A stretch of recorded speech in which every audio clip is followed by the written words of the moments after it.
அன்பார்ந்த குழந்தைகளே, நான் தான் உங்கள் லலிதா பாட்டி பேசுகிறேன். இப்போது உங்களுக்கு பாண்டிச்சேரியிலிருந்து 10 கிலோமீட்டர் தூரத்தில் பஞ்சவடிங்கிற கிராமத்தில் கோவில் கொண்டிருக்கும் விஸ்வரூப ஜெயமங்கல பஞ்சமுக ஆஞ்சநேயரை பற்றி தான் சொல்ல போகிறேன்.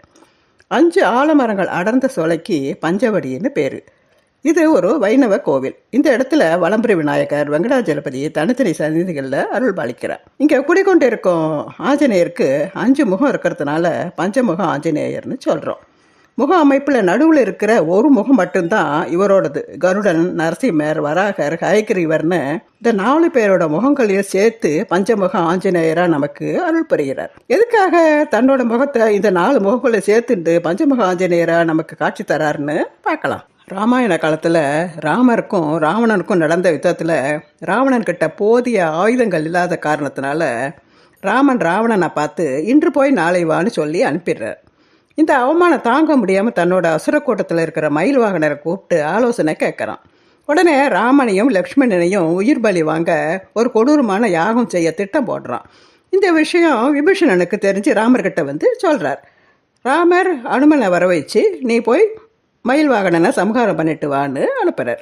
அனுமன் மயில் ராவணனை சம்ஹாரம் பண்ண நம்ம பலம் மட்டும் போராதுன்னு கருடன், நரசிம்மர், வராகர், ஹயக்ரீவர்னு 4 பேரையும் கூப்பிட்டு உதவி கேட்குறார்.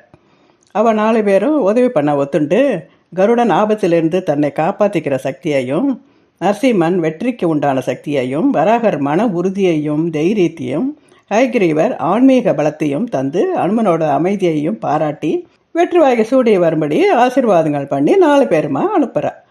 அனுமனும் மயில்வாகனனோட சண்டை போட்டு அவனை சம்ஹாரம் பண்ணிடுறார். அவளுக்கு நன்றி செலுத்தும் விதமாக தான் அவள் எல்லாரையும் ஒன்றா சேர்த்துண்டு பக்தர்களுக்கு பஞ்சமுக ஆஞ்சநேயராக நமக்கு காட்சி தந்து அருள் புரிகிறார். இந்த இடத்துல 150 டன், அதாவது 1,50,000 கிலோ எடையுள்ள ஒரு கருங்கல்லால் 36 அடி உயரத்துக்கு பஞ்சமுக ஆஞ்சநேயரோட உருவத்தை செதுக்கி 12 ஏக்கர் நிலப்பரப்பில் 116 அடி உயரம் கொண்ட விமான கருவறையில் பிரதிஷ்டை பண்ணியிருக்கா. ஸ்ரீராம நவமி, ஹனுமத் ஜெயந்தி, மூல நட்சத்திர நாளில் 2000 லிட்டர் பால் அபிஷேகம் பண்ணி துளசி மாலை, வடமாலை, ஏலக்காய் மாலை சாத்தி அலங்காரம் பண்ணி ஆராதனை பண்ணுறார்.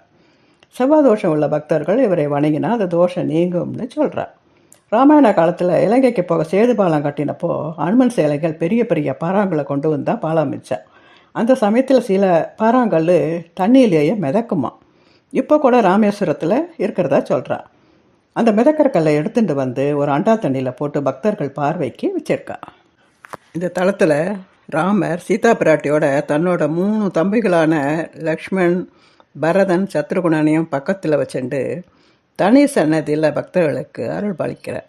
இந்த சன்னதியில் ஸ்ரீராம நவமி உற்சவம் பெரிய யாகம் பண்ணி ராமர் சீதாவுக்கு பால் அபிஷேகம், பல திரவியங்களால் அபிஷேகம் செஞ்சு சிறப்பான முறையில் 2 பேரையும் அலங்கரித்து தீபாரணை காட்டி பக்தர்களே பரவசப்படுத்துகிறார். சரி, இப்போ ஸ்லோகத்துக்கு போகலாமா? மனோஜபம் மாருத துல்ய வேகம் ஜிதேந்திரியம் புத்திமுதாம் வரிஷ்டம் பாதாத்மஜம் வானுர யோத முக்கியம் ஸ்ரீராமதூதம் சரணம் பிரபத்தியே. மனோவேகம், அதாவது காற்றுக்கு சமமான வேகம், புலன்களை வென்று சிறந்த புத்திமானா வாயுபுத்திரனா குரங்க கூட்டத்தோட முதல்வனாக இருக்கிற ஸ்ரீராமதூதரை வணங்குகிறேன்னு அர்த்தம். இந்த ஸ்லோகத்தை தினம் சொல்லிட்டு வாங்கோ. அனுமன் உங்களுக்கு எல்லா விதமான சக்திகளையும் தருவார். ஓகே குழந்தைகளே, மறக்காமல் சப்ஸ்கிரைப் பண்ணுங்கோ, உங்கள் ஃப்ரெண்ட்ஸுக்கெல்லாம் ஷேர் பண்ணுங்கோ, லைக் பண்ணுங்கோ. அடுத்த ஸ்லோகத்தில் பார்க்கலாம். பாய்.